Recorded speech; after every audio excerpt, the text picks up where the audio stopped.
چھپا ہوا ہوتا ہے، اس کے لیے اللہ کہتا ہے عقل استعمال کرو۔ لاؤ میں تمہارے لیے ایک نوشتہ لکھ دوں، آخری لمحہ ہے، لاؤ میں ایک نوشتہ لکھ دوں، اگلا جملہ، تاکہ تم میرے بعد گمراہ نہ ہو جاؤ۔ تو اب ان لوگوں سے کہا جا رہا ہے جن کے لیے نبی کو خطرہ ہے کہ میرے بعد گمراہ ہو جائیں گے، نبی انہیں گمراہی سے اپنے بعد بچانا چاہتا ہے، تو اور جس کو یہ یقین ہے کہ ہم گمراہ نہیں ہوں گے وہ چپ بیٹھا رہے گا۔ سب کے لیے تھوڑی کہا ہے۔ تو لوگ کہتے قلم اور کاغذ علی دے دیتے، ارے وہ دے جسے بعد میں گمراہ ہونا ہے۔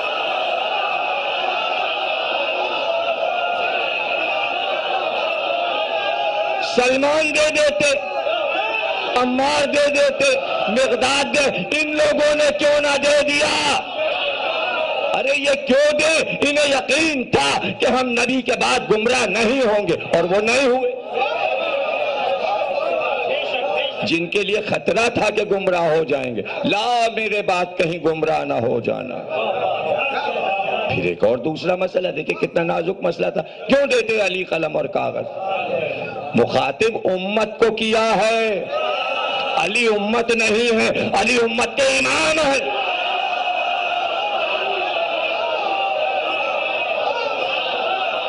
علی اگر لکھوانا ہوتا تو ہر مسئلے میں کہتے تھے علی علی، تو یہاں بھی کہتے علی لاؤ قلم اور کاغذ لاؤ، اور کیا مجال کہ علی لکھوانا لیتے،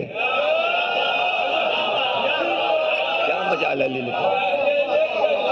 صلح حدیبیہ میں معاملہ ہوا ہے، قلم کاغذ علی کے ہاتھ میں ہے، تو اگر علی کو مخاطب کرتے تو علی دے دیتے۔ تم جو مخاطب ہے تو یہ ہے نازک منزل۔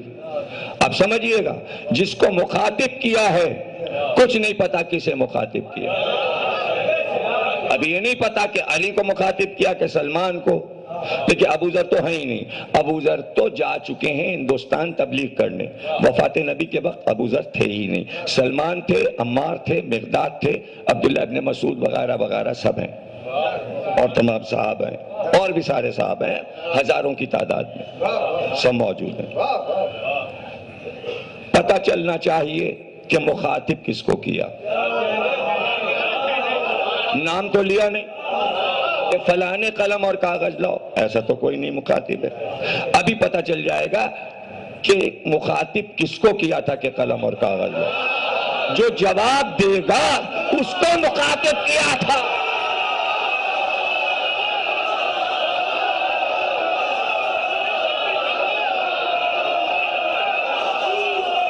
جواب فوراً آیا، ادھر نبی نے کہا قلم کاغذ لاؤ، جواب آیا، عصیان ہو گیا۔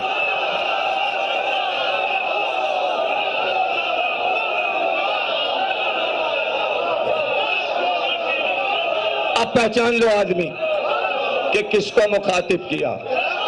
دیکھیں جملہ کہا تھا میرے بعد گمراہ نہ ہو جاؤ، لو زندگی میں ہی گمراہ ہو گئے، اسی سے تو بچا رہے تھے۔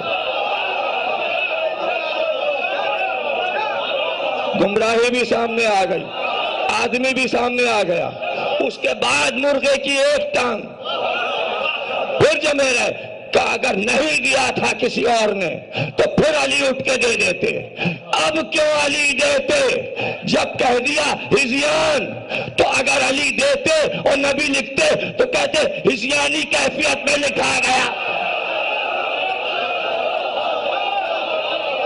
اس کا کیا اعتبار تحریر کا؟ اب تحریر بیکار، اب لکھنا بیکار، اب بعد میں لکھنا بیکار۔ پتہ چلا تحریر لکھوانا ہی نہیں چاہتے تھے، لکھوانا نہیں تھا، وہی والی بات، شیطان سے سجدہ نہیں کروانا تھا اللہ کو، اور قرآن میں یہ بات کہہ دی کہ ہم نے سجدہ اس لیے کروایا جو دل میں ہے وہ زبان پہ آ جائے، قلم اس لیے مانگا جو دل میں ہے وہ زبان۔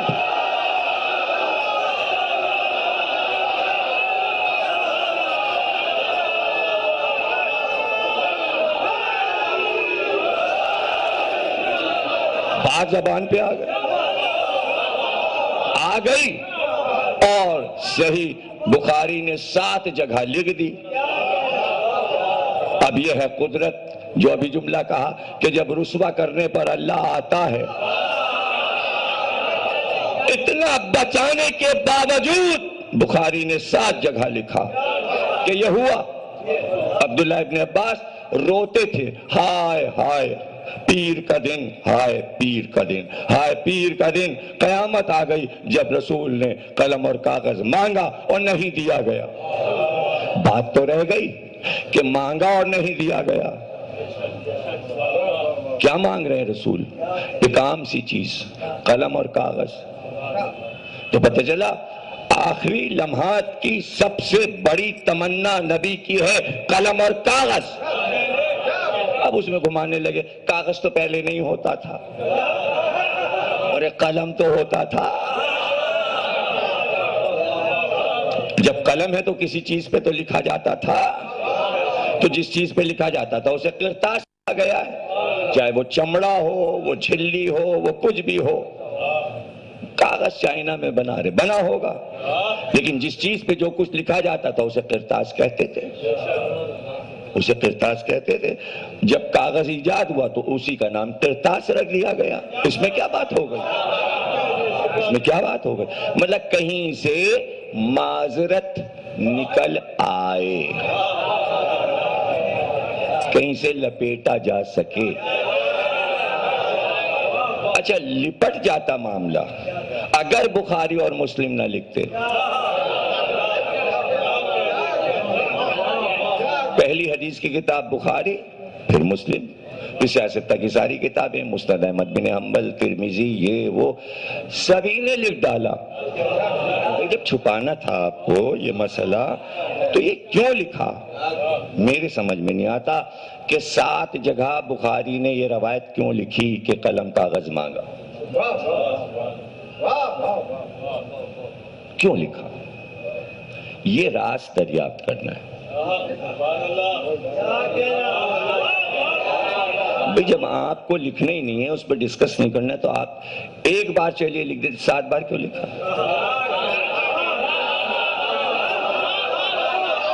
لکھتے ہی چلے جائیں، جگہ جگہ لکھتے چلے، ایک ہی بات کو لکھتے چلے جائیں، فائدہ کچھ ہے نہیں لکھنے لکھانے کا. اس لیے کہ قلم کاغذ تو نہیں ملا تو پھر لکھا کیوں؟ جب وہ مسئلہ ہی نہیں حل ہوا تو لکھنے کی کیا ضرورت ہے؟ پتہ چلا امام بخاری نے نہیں لکھا. امام بخاری نے نہیں لکھا. قلم ان کا ہے، ہاتھ ان کا ہے، مگر انہوں نے نہیں لکھا.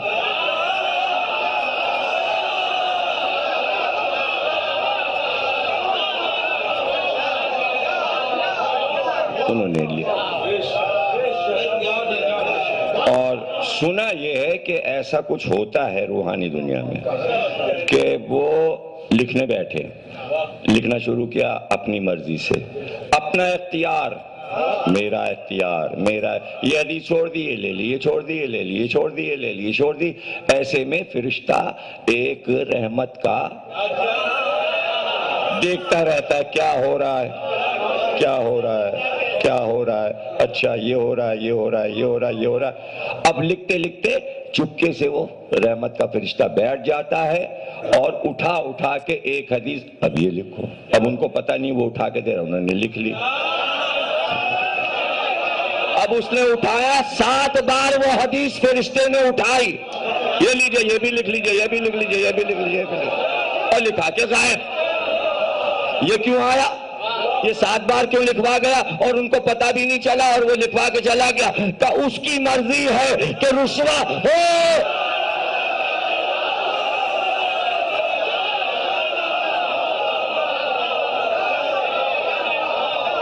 نہیں، کھانا بند نہیں ہوگا، قلم نہیں چھینا جائے گا، نعمتیں نہیں چھینی جائیں گی.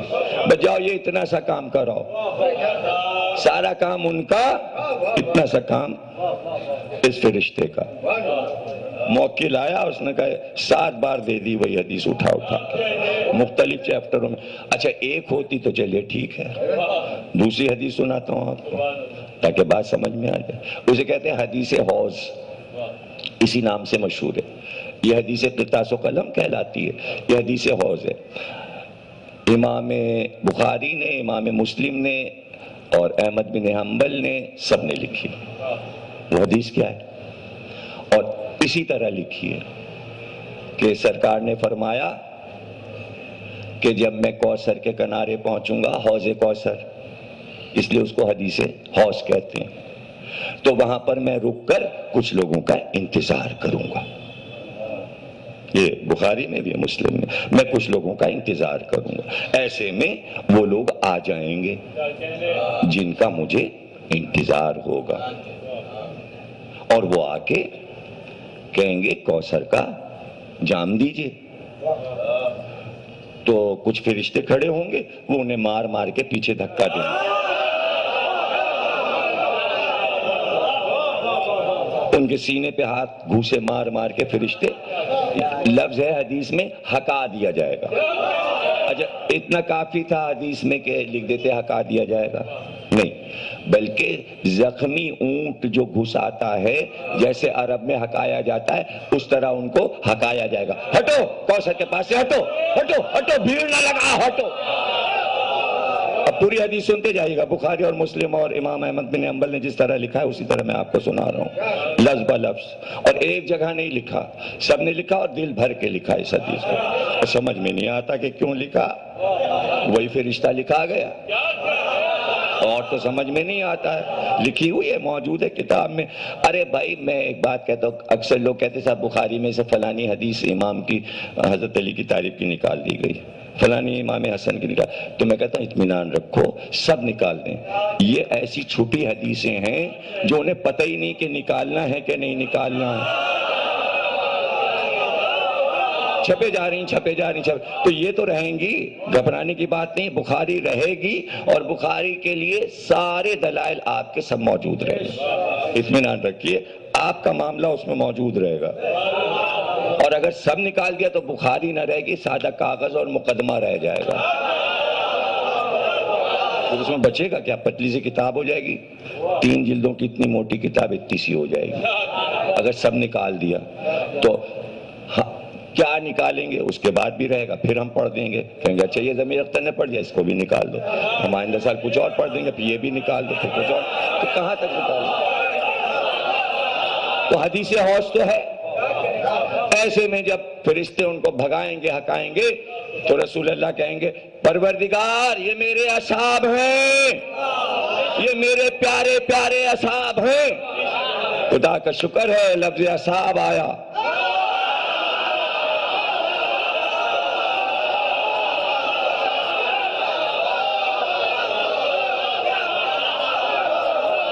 یہ میرے اصحاب ہیں، ان کو فرشتے کیوں ہکا رہے ہیں؟ تو اللہ کہے گا تمہیں پتا ہے تمہارے بعد انہوں نے کیا کیا کیا؟ پورا دین بدل دیا، اس لیے بھگا ان کو نکالو.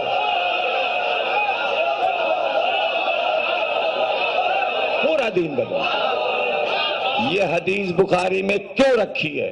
اور اگر رکھی ہے تو ان اصحاب کے نام بتاؤ جو حوض کوثر پہ آئیں گے. اور اگر نام نہیں مل رہے تو یہ تو پتہ لگا لو دین بدلا ہے یا وہی ہے.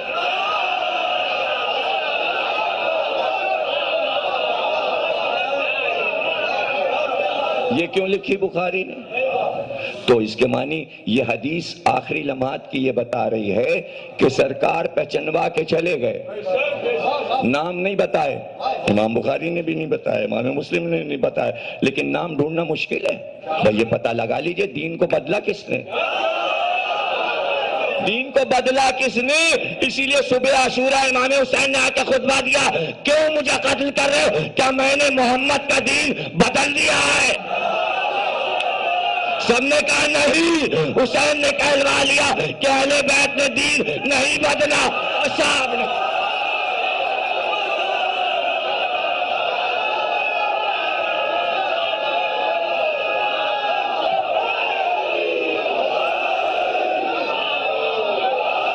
میں نے دین بدلا ہے.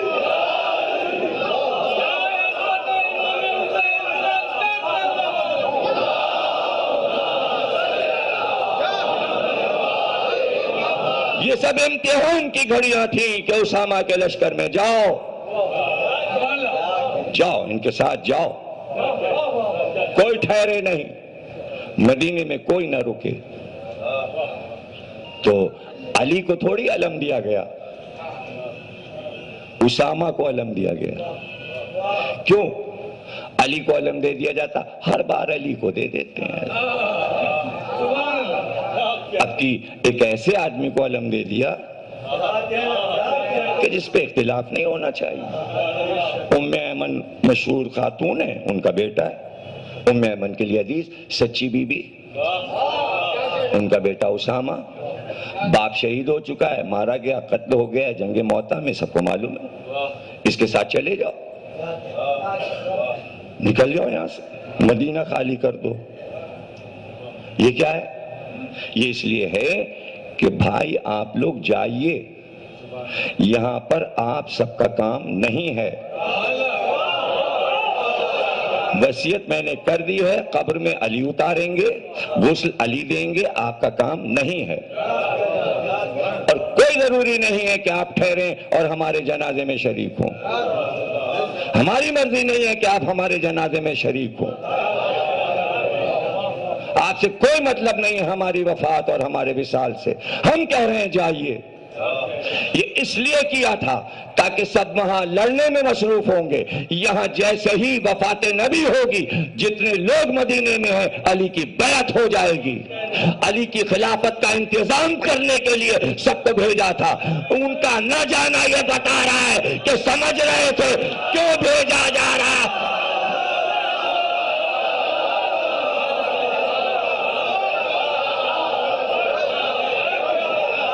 اور وہی ہوا، بات کھل گئی کہ سب کیوں نہ گئے، اس لیے نہیں گئے کہ علی کو خلافت نہیں لینے دینا ہے۔ پھر اگلی تقریر میں پڑھیں گے اور تفصیل بتائیں گے کہ کیسے کیسے بلایا جا رہا ہے۔ جلدی آئیے، طبیعت خراب ہے، ارے جلدی سے آئیے، حالت خراب ہے، اور پھر آ گئے اور پھر آنکھ کھولی، گئے نہیں، تم گئے نہیں سرکار، وہ ابھی سنا آپ کی حالت خراب، تم سے کیا مطلب کہ میری حالت خراب، جاؤ۔ یہ اصرار، ادھر سے رکنے کا اصرار، ادھر سے بھیجنے کا اصرار، یہی تو راز ہے، یہی تو راز ہے۔ اور کیا کچھ دن پہلے نہیں اسامہ کا لشکر جا سکتا تھا؟ غدیر کے بعد سے لے کے 2 مہینے کا جو وقفہ ہے اس میں بھجوا دیتے، نہیں، آخری لمحات میں یہ سب کچھ ہو رہا ہے، یعنی اس وقت ہم چاہتے ہیں کہ تم مدینے میں نہ رہو، تو چونکہ رسول اللہ اور اللہ کا کہا نہیں مانا گیا۔ اب ایسا قیمتی جملہ آپ کو کون دے گا اس موضوع پر یہاں پر آ کر، اور آپ کے لیے کتنا اہم اور حیرت ناک جملہ ہوگا، چونکہ اللہ اور رسول کا کہا نہیں مانا، یعنی اللہ اور رسول یہ چاہ رہے ہیں کہ جنازہ نبی میں شریک نہ ہو، لیکن رکے چلے جا رہے ہیں، تو رک تو گئے، لیکن اللہ اور رسول نے اپنا اختیار دکھایا کہ اگر رک گئے ہو تو جنازے میں آنا نصیب نہیں۔ یہ ہے اللہ کا اختیار۔ پھر نبی نے اپنا اختیار دکھایا، اور یہ بھی اللہ نے بتا دیا کہ جنازے کے لیے رک ہی نہیں رہے تھے، جو کام ہونا تھا وہ کام ہو گیا۔ اچھا تم نے اپنا کام کر لیا، ٹھیک ہے، اب جاؤ۔ اب ہم تمہیں یہ نہیں کریں گے کہ تم نے جو ارادہ کیا ہے وہ تم سے چھین لیں،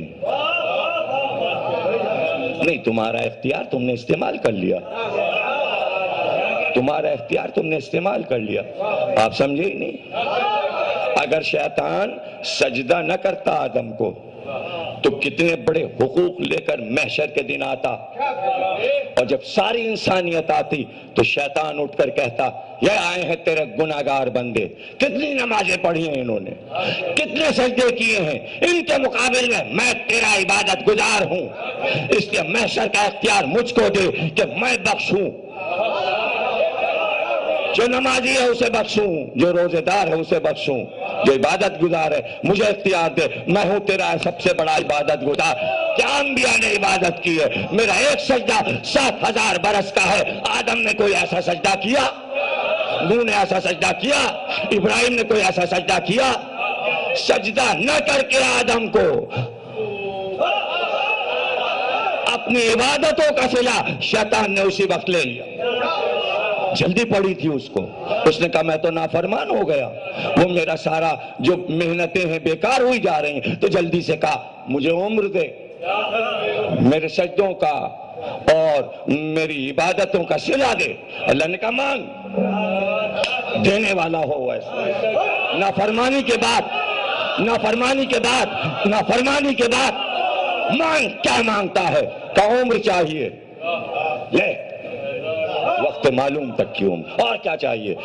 زمین پہ اقتدار چاہیے، چھپ چھپ کر بہکاؤں لوگوں کو اور لوگ مجھے دیکھ نہ سکے، جا یہ سلطنت بھی تجھے دے دی، تیرا اختیار ہے زمینوں پر اور انسانوں پر، اور کیا چاہیے؟ وہ مانگتا گیا، وہ دیتا گیا، کہ اب تیرا وہ سارا سرمایہ ختم ہو گیا نا نمازوں اور عبادتوں کا، اب محشر میں تو نہیں بول سکتا، تو نے بدلہ لے لیا، تو نے صلہ لے لیا، اچھا جاؤ سقیفہ جاؤ، حکومت لے لو، اب جو کچھ کیا ہے لا الہ کے بعد اختیار ختم ہو گیا۔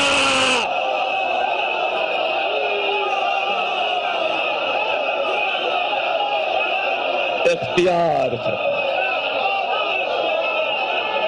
قربانی دی ہے، ہجرت کی ہے، گھر چھوڑا ہے، آپ کے ساتھ نمازیں پڑھی، آپ کے ساتھ جہاد کیا، ارے سب کیا، سب قبول، اس کے بدلے میں کیا چاہیے؟ کیا خلافت لے؟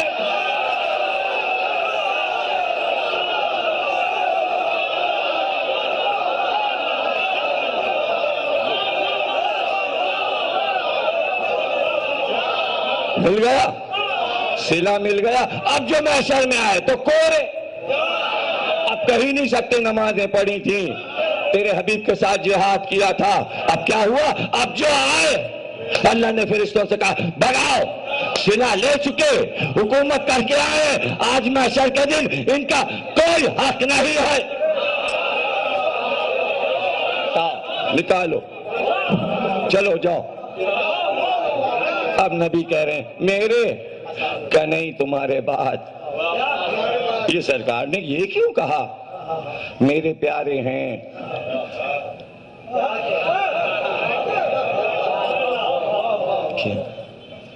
نہیں آئیں، یہ سمجھ میں نہیں آیا اس حدیث میں کوثر کے کنارے آئیں کیوں؟ جنت کے دروازے پہ آتے وہاں سے بھگا دیے جاتے، یہ کوثر کے کنارے کیوں؟ کوثر کے پاس آنا ضروری ہے، ماں قریب آنا ہے، حوض کوثر کے قریب، پھر وہاں سے بھگائے جائیں کیوں؟ طوبہ کی چھاؤں میں آتے وہاں سے بھگا دیے جاتے، سدرہ کے پاس آتے وہاں سے بھگا دیے جاتے، جنت کے دروازے پر یہ حوض کوثر کے کنارے کیوں؟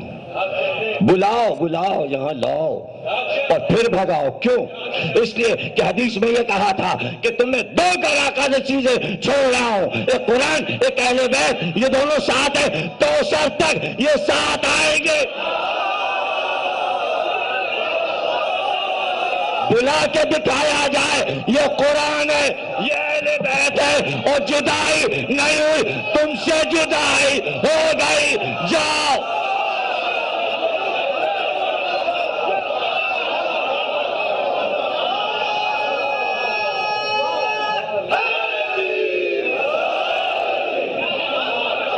یہ ہے دونوں، دکھا دیا جائے کہ دیکھو جدا نہیں ہوئے، اور کوثر تک دونوں آ گئے، دیکھ لیا۔ یہ ہے قرآن، یہ ہے اہل بیت، اور حدیث یہ ہے کہ قرآن پھر کاغذ کا نہیں آئے گا، یہ کوئی چھپا ہوا پریس کا قرآن نہیں آئے گا، اہل بیت کے ساتھ قرآن مجسم اپنی شکل میں آ جائے گا۔ کہتے خوبصورت جوان حسین جو غیب میں ہے وہ ہے قرآن، اور وہ آئے گا، نبی کہیں گے یہ ہے قرآن، یہ ہے اہل بیت، اور یہ ہے ہمارا دربار۔ آج ہم ہیں بادشاہ، یہ ہے میرے اہل بیت، یہ کھڑے ہیں اہل بیت، اور یہ سامنے ہے قرآن۔ ہاں، جب جشن ہوتا ہے اور بادشاہی کا اعلان ہوتا ہے اور اللہ پکار کر کہے گا آج بادشاہی کس کی ہے، اور جب بادشاہی کا اعلان ہوگا تو ولی عہد بھی ساتھ ہے، ورثہ بھی ساتھ ہے، اور ایسے میں قرآن سامنے آئے گا۔ یہ اس لیے ہوتا ہے کہ جب بڑا جشن ہوتا ہے اور اس میں کوئی بڑا اعلان ہونے والا ہوتا ہے، اور جب جشن منگتا ہے تو پھر شاعر آتا ہے اور آ کے کہتا ہے سرکار قصیدہ کہہ کے لایا ہوں اس مبارک موقع کے لیے۔ اب وہ منقبت کی محفلیں ہو چکی، شعرا پڑھ چکے، انیس پڑھ چکے، دبیر پڑھ چکے، دربار لگ چکے، عشق و تعشق پڑھ چکے، جوش پڑھ چکے، سب اپنے اپنے دور میں قصیدہ خوانی کر چکے، دربار نبی لگ چکا۔ یہ آخری دربار ہے کہ کائنات کو دکھایا جائے تو کائنات کا سب سے بڑا مداح آئے کہ جو اس خاندان کی مدح کرے، اس لیے قرآن کو بلایا گیا کوثر کے کنارے، اور جب وہ آ جائے تو کہے گا یہ ہے دربار، پھر وہ قصیدہ شروع کرے گا اِنَّا أَعْطَيْنَاكَ الْكَوْثَرَ فَصَلِّ لِرَبِّكَ وَانْحَرْ۔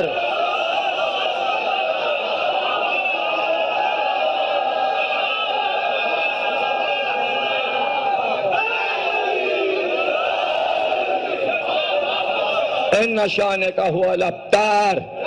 ابتر، قرآن ادھر اشارہ کرے گا اِنَّا أَعْطَيْنَاكَ الْكَوْثَرَ، پھر قرآن اشارہ کرے گا هُوَ الْأَبْتَرُ۔